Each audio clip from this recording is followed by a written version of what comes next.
Commonwealth's attorneys and I have concluded that the NCAA sanctions were overreaching and unlawful. Someone's got to develop a product that you and I, as a consumer, are going to want to buy. The country needs a comprehensive energy plan. Hello and welcome to another edition of WHVL's For the Record. Our guest today is the 32nd Lieutenant Governor of the Commonwealth of Pennsylvania, Lieutenant Governor Jim Cawley. Jim, welcome to the program. Steve, good to be with you. A lot of people know you as Lieutenant Governor. Why don't you give a little bit of history about, a brief introduction about who you were, where you're from, that kind of thing. I was born and raised in Levittown in Bucks County in the southeastern corner of the state. Went to parochial elementary and high school, and then went to Temple University for my undergraduate degree. I had dreams, Steve, of being you. As a matter of fact, when I first went to Temple, I thought I was going to be the next Peter Jennings. But after a while, decided that that really wasn't my calling. So ended up graduating from Temple with a political science degree and went to Temple University School of Law. I graduated there 3 years later, and interestingly enough, ironically enough, a family friend was running for lieutenant governor at the time, Mark Schweiker, and he asked me to join his campaign, and I did so. And of course, Tom Ridge and Mark Schweiker were successful and considered maybe being part of the administration, but at the same time as well, another friend, Tommy Tomlinson, had just gotten elected to the state Senate. So I went to work with him, starting on the front lines. 10 years later, I ended my time with him as his chief of staff.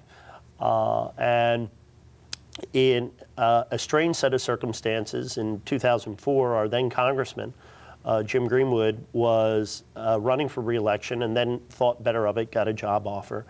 The party chose as its candidate Mike Fitzpatrick, and he ultimately went on to win that seat. He was our county commissioner.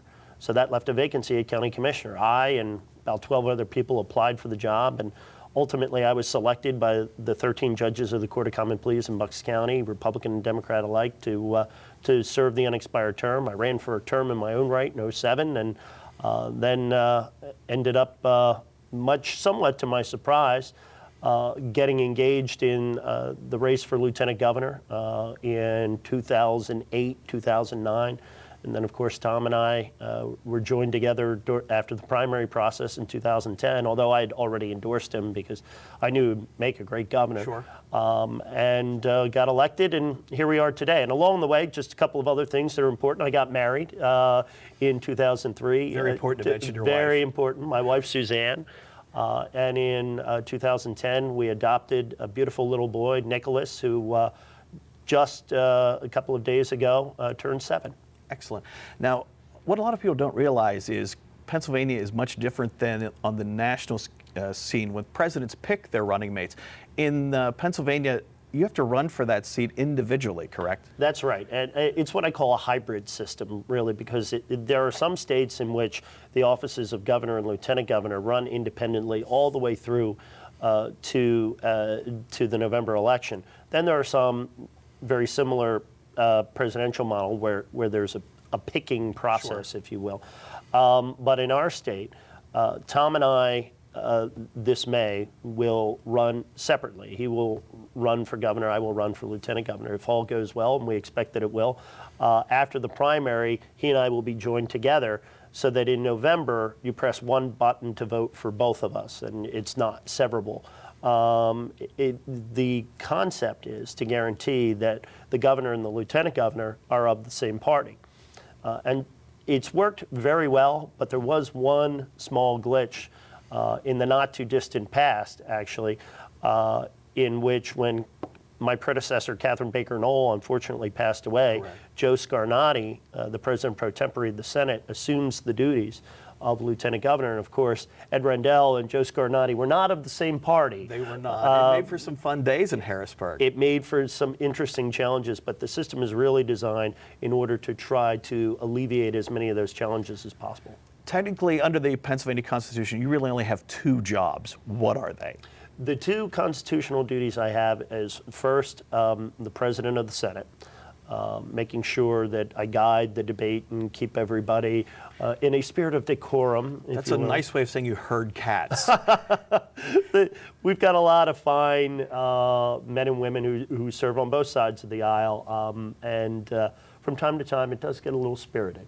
And the other constitutional duty I have is the chairman of the Board of Pardons.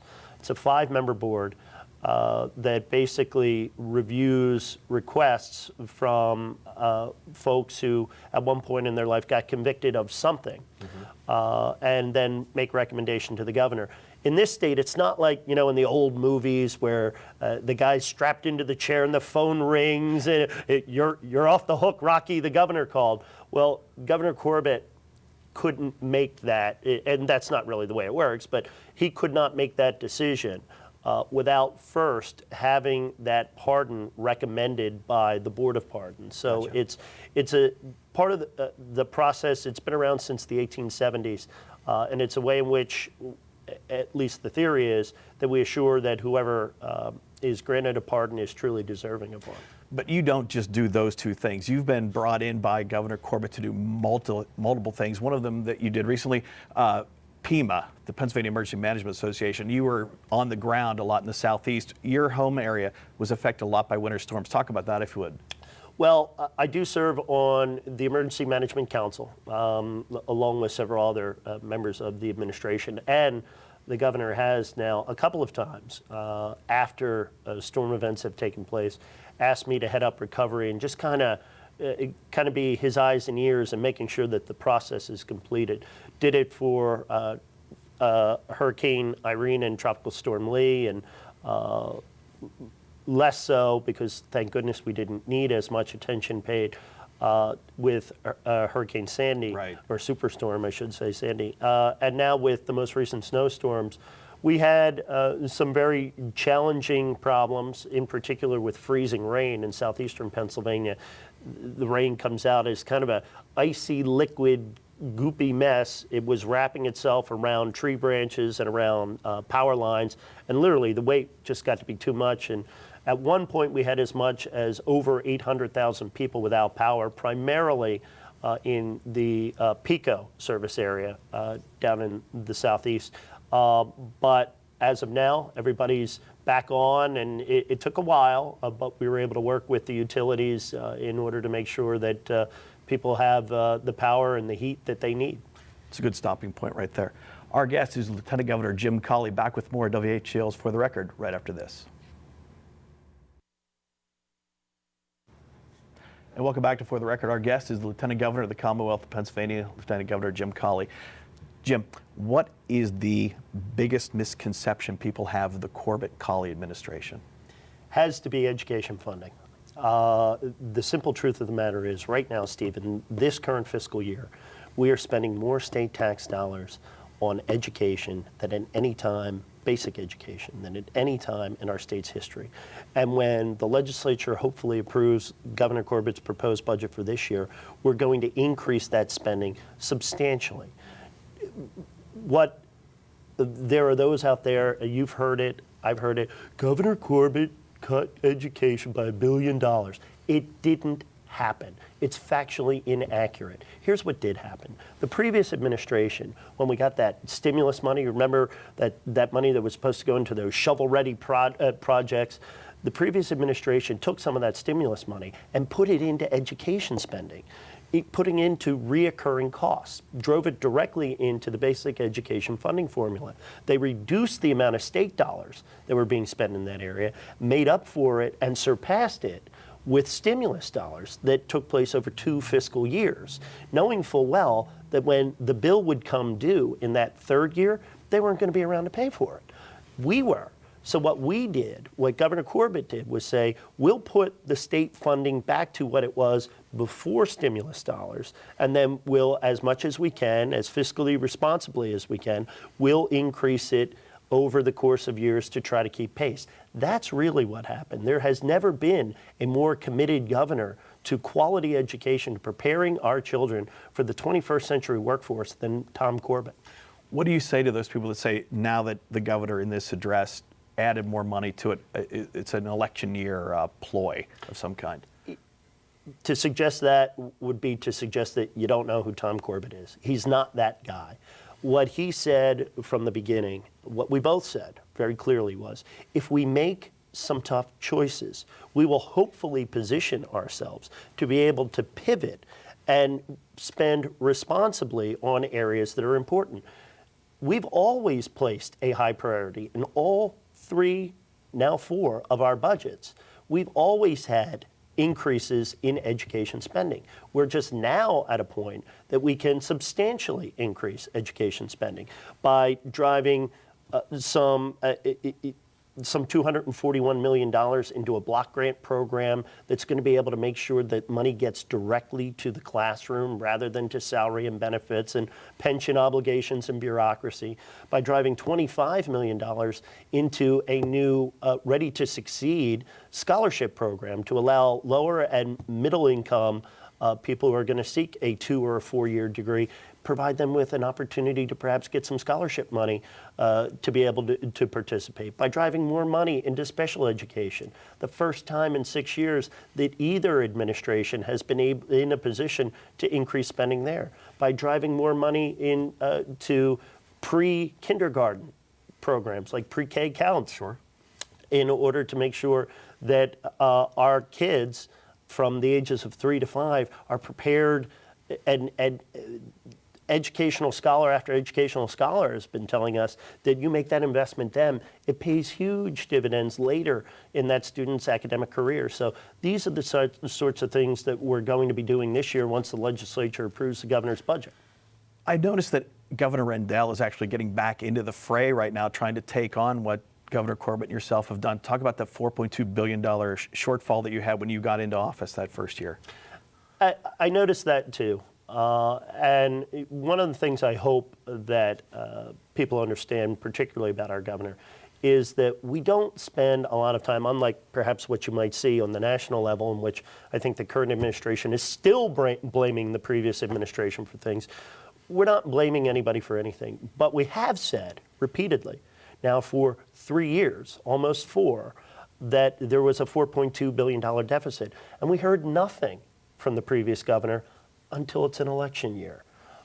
So we know what the numbers were. We know what happened on the day that we took office. We know that we were able to eliminate that $4.2 billion deficit without raising Pennsylvania's taxes. We've been able to pass 3 budgets on time without tax increases. So I think it's very clear the governor's record on being fiscally responsible and sending a message that Pennsylvania is open for business. Let's go into that a little bit more. I didn't mean to step over Not there. at all. Talk about the fact that the governor, when he was running for office, made a pledge to not raise income taxes. Did that tie your hands in a way to when you did budgets? No, because we knew that we could do it, that we could balance the books, get budgets passed on time, eliminate the deficit, and still not have to ask Pennsylvanians to dig deeper into their pocket for more taxes. How do we do it? Economies, efficiencies. Right now, state government, the workforce complement for state government is at its lowest that it's been in 50 years. We've also done things. We promised that in 8 years we were going to reduce the size of the vehicle fleet by 20%. Well, we didn't quite do that. We got it done in 3 years instead. That's a savings to the taxpayer. Reforms that we've been able to make in workers' compensation, unemployment compensation, welfare have been able to help us realize the savings that we need in order to fill the deficit and still provide for quality services that the people of Pennsylvania both expect and deserve. Talk a little bit about reducing the government workforce while raising private workforce a little bit quickly. I think that's probably, again, one of the good news stories that somehow from time to time gets lost. Since this administration has started, the private sector, the true risk takers, the true entrepreneurs, the true wealth creators, the folks who are out there working without a net, have been able to create over 150,000 new jobs. We've seen reductions in the public sector. We hope that most, if not all of those folks have made their way over to the private sector so that we can continue to see that growth and optimism and increase in opportunity on the private side with folks who are growing jobs here in Pennsylvania. One of the things you've done for business friendly is reducing the inheritance tax in 2 areas. Talk about that. We actually eliminated it, which is a very good thing. We had heard many times on the campaign trail in 2010 the story of the inheriting generation of the family business or the inheriting generation of the family farm having to sell all or part of that asset in order to pay a tax. Steve, that's not government empowering the American dream. That's government denying the American dream. So 2 budgets ago, we were in a position that we were able to eliminate the inheritance tax, the death tax on the family farm. Last year, we eliminated it on the family business. We think it's a way in which we can signal to Pennsylvanians, particularly small business people, that we get it, we understand, and we want to help. That, coupled with the fact that we are continuing the phase out of the capital stock and franchise tax so that with the adoption of next year's budget, it's gone completely.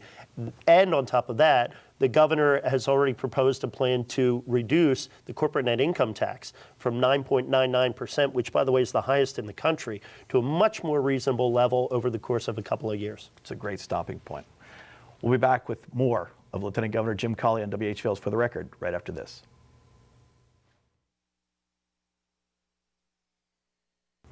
Welcome back to WHVL's For the Record. Our guest is Lieutenant Governor Jim Cawley. Lieutenant Governor, I cut you off a little bit there, and I didn't mean to. When you're talking about making this a business-friendly area, Commonwealth of Pennsylvania, what other things do you want to do as we go forward to make this a business-friendly place for private sector jobs? Well, I think we're already signaling it with some of the things I mentioned as far as the tax reform. Another important thing that we've been trying to instill at every level of government, but in particular in state government, is that while regulation is important, and Steve, look, we all want clean air. We all want clean water.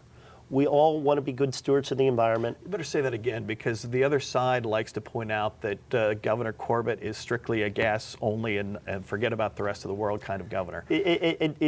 That's just silly. I mean, here's a man who has dedicated his entire career to protecting the public safety, to protecting the public health, and protecting the public welfare. But the governor understands inherently, as I do, that part of protecting the public's welfare is empowering the private sector to create family-sustaining jobs.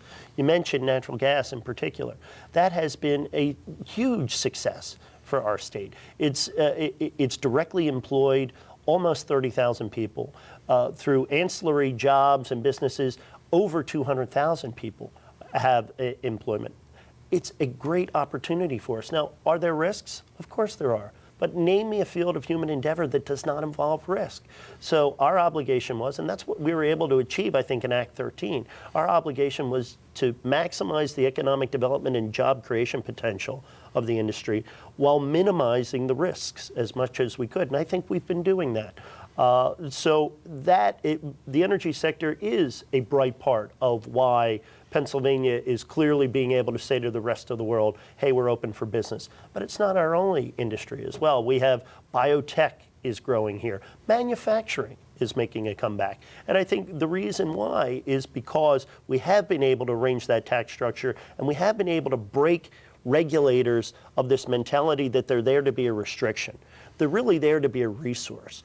I want to go back to one thing. Sure. Talk about natural gas. A lot of people outside the natural gas area wanted to put a severance tax on rather than the local impact fee that's on. What do you think would have been the damage to the industry had there been a severance tax? Well, and that's something else too. You know, you hear a lot, even Texas assesses a severance tax. Why can't we? The truth of the matter is that you have to compare apples to apples. You have to look at the overall tax obligation in those other gas-producing states. While it's true that Texas charges a severance tax, they don't have a corporate net income tax. They don't have many of the taxes that we pay here in this state. The question shouldn't be whether or not we're assessing one particular tax. The question should be, is this industry paying, for lack of a better term, its fair share for what it does? And when you add in the corporate net income tax, the capital stock and franchise tax, as you said, the impact fee, sales tax, all the taxes, what you find is that the tax structure has actually been pretty lucrative to the state. Since 2005, the gas industry has paid over $2 billion in taxes to the state. And just in 2012 alone, it was over 200 million. So I think, and that coupled with the fact, of course, that does not count the impact fee, which for the first 2 years is over $400 million that they've paid directly to municipalities that are impacted by the drilling of natural gas in the state. So the simple truth is they are paying a fair amount of money out there right now. the looming problem in Pennsylvania is the pension crisis. Where are things now? Where are they going to go? This year alone, every new dollar of state revenue that we take in, 61 cents of it would have to be committed to meeting our pension obligation. It is time for us to recognize the fact that we can no longer afford the defined benefit plan, the traditional pension plan. Certainly. The private sector figured this out some time ago. So the governor has stepped forward and said, look, we've got to address this because it's only going to get worse. And that's why when you see increases in things like education funding, when they go to the basic education line item, people say, well, if he's increasing all this money, where's it all going? It's going to meet the pension obligation. It's gobbling it up at a very aggressive rate. So what the governor has said is we've got to address it. And one of the ways in which we have to address it is we have to recognize that certainly for new employees, at the very least, that we can no longer afford the defined benefit. We've got to move to a defined contribution, a 401k style program. We may need to take a look at that for current employees as well, not touching the benefit that they've already accrued, but going forward at a time certain, not being able to provide them the same benefit. But one thing I want to be very clear about too is no one is talking about touching what you've already earned, or if you're a pensioner already, changing your benefit at all is not even on the table. Got about a minute left. Where do you see liquor privatization going? I'm still very optimistic. I think that Pennsylvanians deserve the same convenience, the same selection, the same competitive pricing that 48 other states in this union enjoy. Only 2 states, Pennsylvania and Utah, have this full control system. We believe that the private sector will provide the opportunity for greater job creation, as well as being able to provide for that convenience, selection, and pricing. It is a re-election year. I know you're running for re-election. Why don't you direct people to the website to learn more about the Corbett-Cawley team? If you'd like to learn more, please go on our website at www.tomcorbettforgovernor.com.